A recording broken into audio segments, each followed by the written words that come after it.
Olá, eu sou Marcelo Moura, juiz do trabalho e professor de Direito do Trabalho e Processo de Trabalho. Na aula de hoje, eu vou cuidar do tema do empregador. Quem é o empregador? O empregador é aquela pessoa física ou jurídica, não importa, que dirige a prestação pessoal de serviços do empregado. A CLT tem um conceito de empregador, pode até não ser o melhor conceito, mas é o conceito legal. E o conceito legal nunca pode ser desprezado. Esse conceito está disposto no artigo 2º da CLT.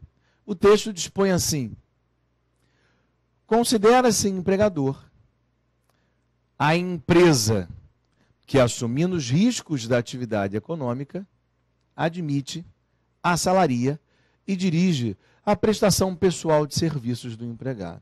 Então vamos esmiuçar esse conceito de empregador, tratando de cada um dos elementos desse conceito.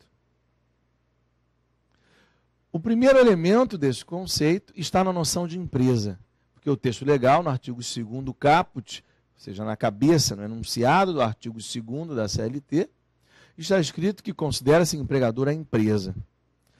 Esse dispositivo, que contém essa noção de que o empregador é a empresa, é considerado um dispositivo visionário, um dispositivo além do seu tempo. Porque esse dispositivo conseguiu estabelecer em 1943, porque se trata de texto da redação original da CLT, que foi aprovada em 43, em maio de 1943, uma noção de que o empregador não é a pessoa física do fulano de tal.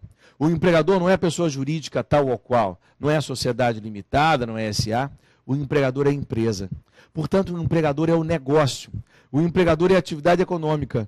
É o que se chama de despersonalização da figura jurídica do empregador, que alguns autores gostam de chamar de desidentificação do empregador. O empregador não é alguém, o empregador é algo. O empregador é atividade econômica. É dizer, o empregado está vinculado à farmácia. A farmácia foi vendida para outra pessoa. Não importa. É farmácia? Eu continuo vinculado a esse empreendimento. Porque a empresa, o negócio, a atividade econômica é que funciona como empregador. O empregador é um comércio, uma loja. Foi vendida para outra pessoa? Foi. Mudou de empregador? Não. Eu estou vinculado ao mesmo empregador porque continua a ser, uma farmácia continua a ser um comércio. Só deixo de me vincular, muda o empregador, se houver mudança da atividade econômica. Então a farmácia era uma farmácia grande, se tornou um mercado, aí mudou a atividade econômica. Essa radical mudança de atividade importa em se estabelecer também uma mudança da figura do empregador. Fora isso, o empregador é a empresa, o empregador é um negócio. O empregador é um ente despersonalizado, daí a figura da despersonalização do empregador. Eu vejo aqui uma enorme proteção. Não confundir. Despersonalização do empregador não tem nada a ver com desconsideração da pessoa jurídica. Desconsideração da pessoa jurídica é um instituto processual, ainda que previsto no artigo 50 do Código Civil, é um instituto processual, previsto também no artigo 28 do Código de Defesa do Consumidor. Segundo esse instituto processual, na execução, o juiz poderá desconsiderar a existência da pessoa jurídica e penetrar no patrimônio dos sócios. Então, eu levanto o véu da pessoa jurídica para atingir o patrimônio dos sócios dessa pessoa jurídica. A pessoa jurídica continua a existir. Eu estou desconsiderando para a prática de determinados atos que essa pessoa jurídica existe. É isso. Não significa dizer que a figura da pessoa jurídica desapareceu. Não. Eu estou desconsiderando ela por um momento, para poder atingir o patrimônio pessoal dos sócios. O que não tem nada a ver com despersonalização do empregador, que é o empregador é a empresa, o empregador é o negócio, o empregador não é a sociedade limitada nem a SA. Então, essa é a noção inicial do conceito de empregador. O empregador é a empresa, o negócio, portanto. Esse é o primeiro elemento. O empregador é a empresa que, assumindo os riscos da atividade econômica, essa assunção de riscos é chamada no direito do trabalho de alteridade. Então é inerente à caracterização do empregador a alteridade, a assunção dos riscos. Se eu sou empregador, eu terei lucros, esse é meu objetivo. Por isso que eu exerço uma atividade econômica. Mas todo negócio tem seus riscos. Quem não quer correr riscos se torna empregado. Quem não quer investir capital se torna empregado, vende sua mão de obra. Então, o que caracteriza o empregador, e esse é nosso segundo elemento, é a assunção dos riscos do negócio. Se nós estivermos frente a uma atividade que não tem finalidade econômica, ainda assim tem seus riscos. Se eu presido uma ONG, essa ONG, com o profissionalismo que ocorre nesse tipo de atividade hoje em dia, pode ter sob suas ordens 200 empregados. E ainda assim, esses 200 empregados estão trabalhando para alguém que não tem atividade econômica, é uma ONG, não tem finalidade lucrativa. Mesmo assim, eu tenho esse elemento, a assunção dos riscos, riscos do negócio e não riscos da atividade econômica. Portanto, o empregador é a empresa, é o negócio, é a atividade econômica, ou a atividade, sem ser econômica, que assumindo os riscos, a assunção dos riscos, esse é o segundo elemento, admite, ou seja, contrata, e dirige a prestação pessoal de serviços do empregado. Então, é empregador quem tem o chamado poder empregatício. Esse poder empregatício, essa expressão poder empregatício, que foi cunhada pelo ministro Maurício Godinho Delgado, significa todos os atributos inerentes a esse poder de contratar, de mandar e de dispensar.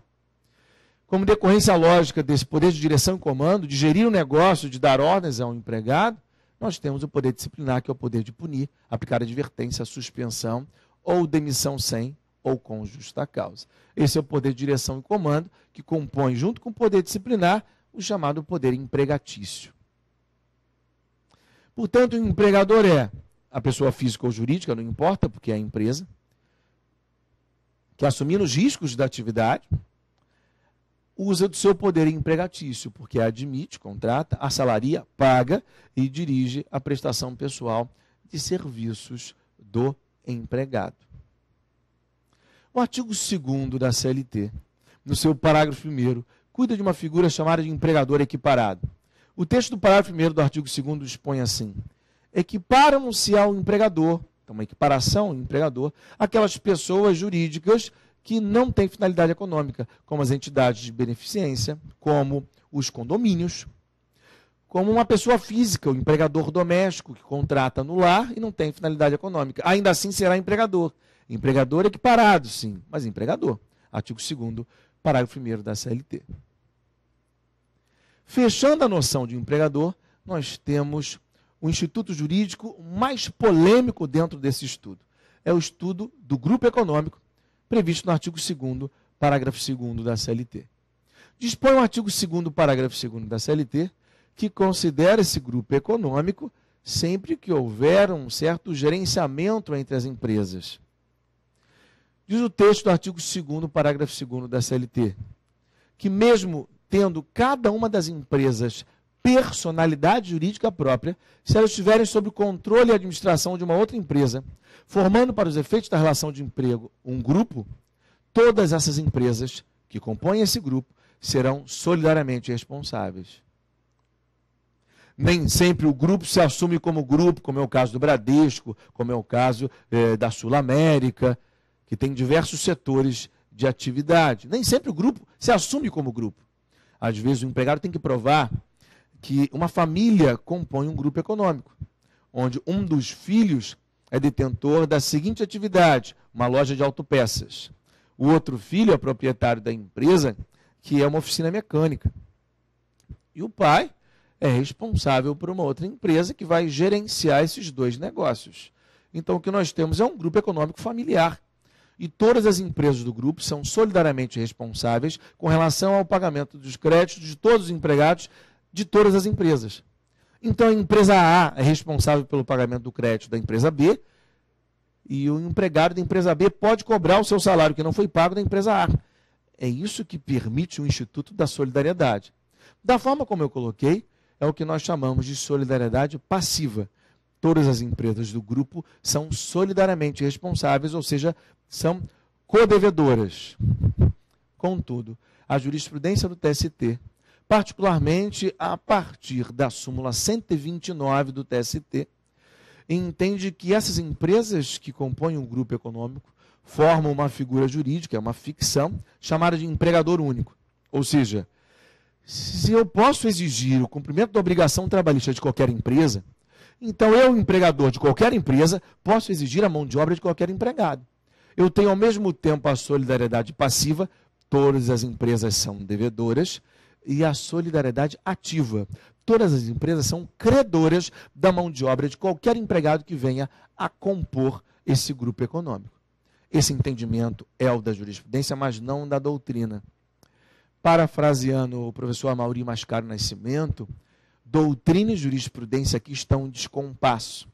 Para a doutrina, só existe no texto do artigo 2º, parágrafo 2º da CLT, a solidariedade meramente passiva. Todos são devedores da dívida por igual de qualquer empregado, de qualquer empresa do grupo. Para a jurisprudência, há também a solidariedade ativa, onde qualquer empresa do grupo pode exigir a mão de obra de qualquer empregado de qualquer empresa, desde que observada a mesma jornada de trabalho. Essa é a noção que se extrai da jurisprudência a partir da súmula 129 do TST. Portanto, fechamos o estudo da figura jurídica do empregador.